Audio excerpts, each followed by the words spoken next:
예민해서 불편하게 느끼시는 분들은 이런 생각 해보셨을 거예요. 나는 왜 이렇게 다른 사람들처럼 그냥 편안하고 무던하지 못할까? 그런 사람들이 부럽다, 쿨해지고 싶다라고요. 어떻게 그렇게 잘하냐고요? 저도 이런 생각 많이 했으니까요. 오늘 영상에서는 예민한데 잘 지내고 오히려 예민해서 더 잘 되는 분들은 어떻게 그렇게 하는 건지, 도대체 그 비결이 뭔지 얘기를 한번 해보려고 합니다. 예민하다는 건 사실 엄청난 강점이거든요. 이 이야기를 드리는 저는 당신심리치료사 김든든입니다. 먼저 이 예민이들은 왜 그렇게 예민한 건지 원리를 이야기해 볼게요. 정말 이분들이 다른 사람들보다 멘탈이 약해서 감정 조절을 못하고 다른 사람 말을 많이 신경 쓰고 사소한 거에 집착하는 걸까요? 예민이들은 다른 사람들보다 위험을 더 민감하게 느끼고 반응하는 사람들이에요. 초원에 사슴이 있는데 사자가 오는지 안 오는지도 모르면 어떻게 될까요? 뭐 말 안 해도 다 아시겠죠? 음식이 되겠죠?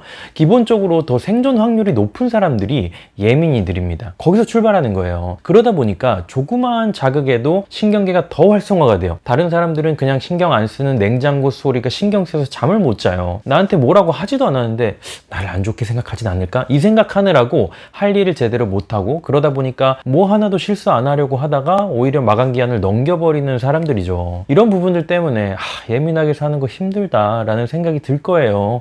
그리고 주변에서도 그러죠. 야, 뭘 그렇게까지 생각하냐, 그만 좀 생각해라 라고 하니까 내가 뭐 잘못된 건가? 근데 잘못된 게 아니라 우리는, 예민이들은 위험을 더 민감하게 받아들이고 처리하기 위해서 감각이 더 발달이 되고 인간관계에서 다른 사람의 반응에 대해서 더 잘 알아차리게 되고 내 내면의 감정들의 영향도 더 잘 받게 된 사람들이란 거를 기억을 해야 돼요. 그러니까 연료는 더 많이 들지만 그만큼 출력도 좋은 스포츠카라고 할 수가 있죠. 모닝이 아니라 페라리나 람보르기니라고요. 스포츠카인지 모르고 다른 경차랑 비교하면서 나는 왜 이렇게 연비가 안 좋아? 폐차시켜야겠네. 이런 생각을 하는 꼴이라는 거예요.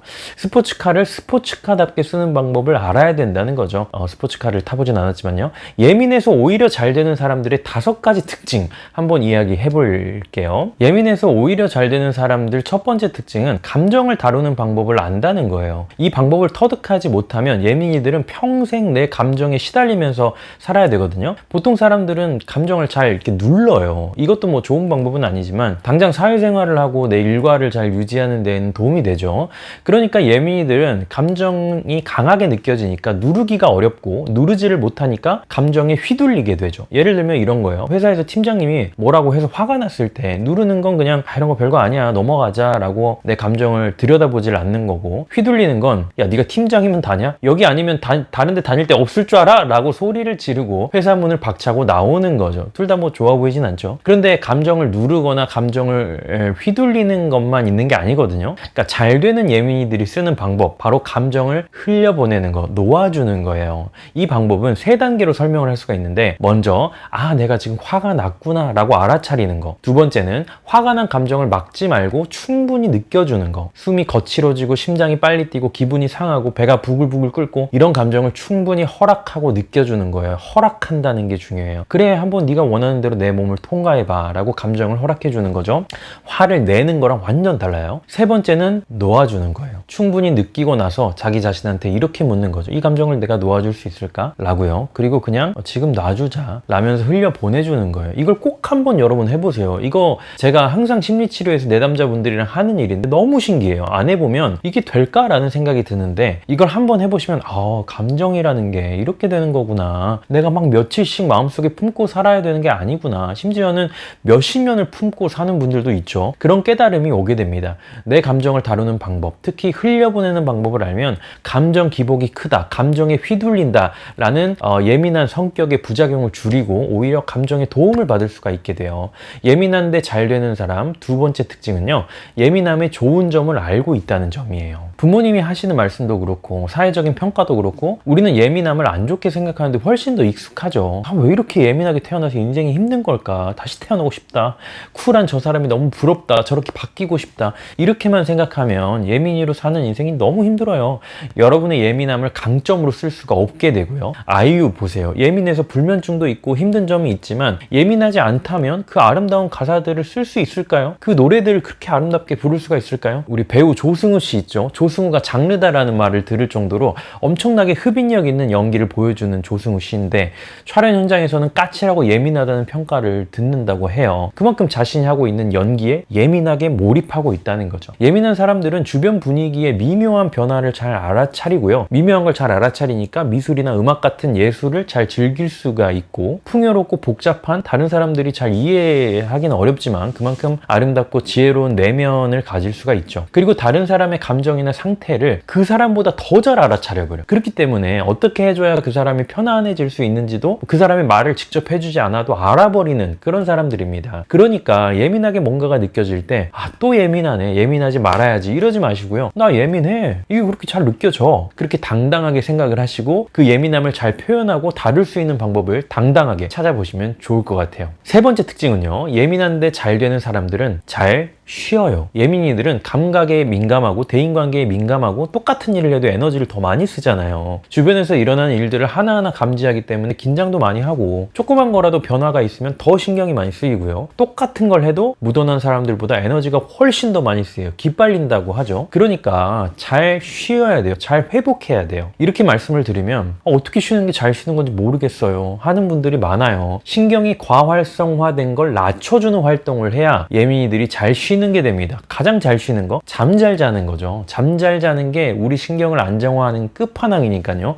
무조건 많이 자고 뭐 늦잠을 자라 이런 게 아니고 잠의 퀄리티를 높이는 게 굉장히 중요해요. 잠자기 전에 스마트폰 안 보기, 오후에 커피 안 마시기, 이런 거 굉장히 중요해요. 그리고 뭐 자기 전에 안 먹는 것도 중요하고요. 그리고 일하고 와서 피곤하다고 소파에 누워서 유튜브 쇼츠, 인스타 릴스 왔다 갔다 하다가 웹툰 보다가 이런 거 잘 쉬는 걸까요? 신경 안정화라는 점에서 보면 완전히 반대죠. 잘 쉬는 거랑. 이런 활동들은 피곤을 풀어주는 활동이 아니고 잠시 피곤을 까먹게 해줄 뿐이에요. 신경을 다른 데로 돌려서요. 오히려 신경을 각성시켜서 더 피곤하게 만들죠. 그럼 더 피곤해지니까 그 다음날 또 회사에서 더 피곤해서 일의 능률이 떨어지면 스트레스 받고, 그럼 더 피곤하고 집에서 또 더 하고 이렇게 되는 거예요. 그런 거 하지 말고요. 그럼 뭐가 있냐면은 산책도 되게 좋고요. 반신욕, 목욕 같은 것도 신경 안정화에 도움이 되고, 명상 너무너무 좋죠. 이건 완전히 과학적으로 검증이 됐고요. 그리고 좋아하는 사람이나 동물을 만지는 거, 스킨십, 이것도 신경 안정화에 굉장히 도움이 됩니다. 애들도 막 엄마한테 안기고 싶어 하는 것처럼 좋은 스킨십은 세로토닌이나 아세틸콜린 같은 신경 안정화에 도움을 주는 좋은 신경 전달 물질을 많이 나오게 하거든요. 그래서 저도 강의 같은 거 너무 피곤하게 하고 집에 와서 뭐 이러면은 아내 옆에 앉아가지고 이렇게 아내 팔을 이렇게 막 만져요. 그래야 피로가 풀리거든요. 배우 하정우 씨도 작품 끝나고 나면은 하와이 같은 데 가서 막 일주일씩 열흘씩 걷는다고 하잖아요. 자연을 보면서 걷는 거, 이런 것들도 너무 좋은 휴식 방법이죠. 네 번째로 잘 되는 예민이들은요, 가까운 사람한테 나 매뉴얼을 만들어줘요. 나는 이럴 때 이렇게 느낀다 라는 걸 알려주고 반복해서 말을 해서 인식시켜줘야 돼요. 모르니까요. 예민한 사람이 인구의 10에서 15% 정도 있는 걸로 보는데요. 그러면 90% 가까운 사람들은 겪어보질 않았으니까 모르는 거예요. 그러니까 뭔가 불편한 게 있는데 말을 안 하고 짜증을 내면 상대방 입장에서는 왜 얘는 괜히 짜증을 내지? 괜히 왜 짜증을 내지? 라고 생각을 하게 되는 거예요. 가장 하면 안 되는 생각이, 말 안 해도 이 정도는 당연히 알아야 되는 거 아니야? 라는 생각이에요. 세트가 뭐냐면요, 이걸 모르면 나한테 관심이 없는 거 아니야? 나를 안 사랑하는 거 아니야? 도대체 어떻게 그래? 최악입니다. 모를 수밖에 없어요. 왜냐면 우리처럼 그렇게 상대방을 예민하게 포착하지 못하니까요. 그리고 여러분이 지워버려야 될 단어가 하나 있는데, 당연히 라는 말 지워버려야 됩니다. 당연한 건 없어요. 이렇게 말을 해주는 건요, 뭐 상대방을 배려하는 거기도 하지만 더 중요한 거는 나를 더 잘 대해줄 기회를 주고 어떻게 나를 대해야 되는지 알려줌으로써 내가 더 배려를 잘 받을 수가 있는 거죠. 그러니까 말을 하는 게 그만큼 중요한 거예요. 모든 사람들한테 이렇게 하나하나 얘기해 줄 필요가 없겠지만 애인이나 배우자, 나를 이해할 수 있는 가족, 그리고 진짜 가까운 친구한테는 짜증을 먼저 내지 말고 지금 이 상황에서 내가 뭘 느끼는지, 그래서 어떻게 해줬으면 좋겠는지 분명하게 말을 해주시기 바랍니다. 두 가지예요. 감정과 기대하는 행동. 너 때문에 내가 화났어, 이게 아니고요. 너가 아까 바쁠 때 나한테 야라고 불러서 나 좀 차갑게 느껴지고 서운했어. 야라고 부르지 말고 이름 불러줬으면 좋겠어. 이렇게 알려주는 거죠. 이게 사소한 것 같고 말하기 좀 쪼잔한 거고 그럴 수 있잖아요. 그런데 많은 정보를 줄수록 상대방은 여러분을 더 잘 배려해 줄 수 있고 여러분의 예민함에 함께 해줄 수 있을 거예요. 다섯 번째는요, 잘 되는 예민이들은 선택적 집중 능력을 가지고 있어요. 내가 지금 뭐에 집중할 건지 선택을 하고 거기에만 주의력을 두는 능력이에요. 저는 아내랑 같이 길을 걷다가 보면은 보면은 옆 사람들이 지나가면서 하던 얘기를 듣고 아, 저 사람 저렇나 봐 막 이렇게 아내한테 얘기할 때가 있어요. 그러면 아내가 저한테 아, 저 사람이 그랬어? 이렇게 답을 하거든요. 그러니까 뭔가 정보가 막 다 쏟아져 들어오는 거예요. 귀가 열려 있는 거예요. 그런데 예민한 사람들이 기본적으로 처리하는 정보의 양이 아무리 많더라도 할 수 있는 거에 한계가 있잖아요. 그래서 평소에는 상관없지만 내가 능력을 어딘가에 쏟아야 하는 상황에서는 선택적인 주의를 기울여야 한다는 거죠. 주변에서 보기에는 좀 무신경하고 까칠한 사람이라고 볼 수도 있지만 그래도 필요할 때는 그렇게 해야 됩니다. 우리가 사람이 많은 데서 뭔가 일을 해야 된다? 그러면 그 정보를 다 받아들이지 말고 내가 집중해야 될 거를 먼저 선택을 하고 거기에만 집중하려고 노력을 해보는 거죠. 그렇게 하지 않으면 마치 콩쥐팥쥐에서 밑 빠진 독처럼 나도 모르는 사이에 내 에너지가 다 빠져나가 버려가지고 정작 필요할 때 쓸 에너지가 없게 돼요. 조승우 씨가 연극이나 촬영 현장에서 까칠한 성격이라고 했잖아요. 그런데 왜 그런지 이해가 돼요. 왜냐면은 주의력을 내가 모든 거에 열어버리면 너무나 많은 정보가 쏟아져 들어와서 지금 몰입하고 있는 캐릭터, 감정에 몰입이 안 될 수가 있으니까 주변으로부터 방해를 안 받으려고 최대한 접촉을 줄이려고 하니까 웃으면서 다른 사람한테 응대해 줄 수가 없는 거죠. 예민이들은 쓸 수 있는 주의력의 크기가 크긴 하지만 그게 예민이들의 능력이죠. 그게 빠져나가는 구멍도 많으니까 필요하지 않은 다른 구멍은 막고 내가 진짜 집중해야 될 한 곳에만 집중해서 주의력을 쓰면 훨씬 더 큰 성과를 얻을 수 있습니다. 선택적 집중 능력을 키우려면은 명상을 해보시는 게 굉장히 도움이 돼요. 내 호흡에 집중해보고 내 몸의 감각에 집중해보는 집중 명상을 하루 10분, 2달 정도만 해도 집중력과 관련된 뇌 부위 자체가 변화가 된다라고 하는 연구 결과도 있을 정도니까요.